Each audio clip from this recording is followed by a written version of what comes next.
રામ મંદિર પ્રાણ પ્રતિષ્ઠા મહોત્સવના આજના દિને યાદગાર બનાવવા માટે બનાસકાંઠા જિલ્લામાં સૌથી વધુ મહિલાઓએ સિઝેરિયન કરીને પોતાના બાળકોને જન્મ અપાવ્યો।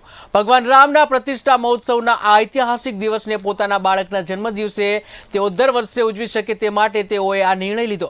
ડોક્ટરોએ પણ તેમનું લોકોનું ચેકઅપ કરી અને કોઈ પણ રિસ્ક ન હોવાનું જણાવ્યું।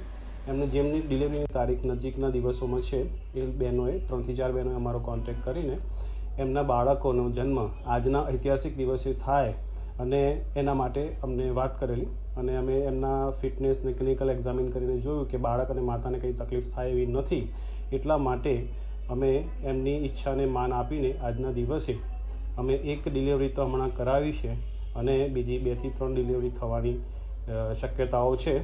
આજના દિવસમાં મારા ત્યાં 3 થી 4 ડિલિવરી આ રીતે થવાની છે અને આખા સાબરકાંઠા ડિસ્ટ્રિક્ટમાં કદાચ 80 થી 100 ડિલિવરી આજે થશે। આજે રામ મંદિરનું અયોધ્યામાં હતું રામ ભગવાનનું, એટલે આજે સાહેબ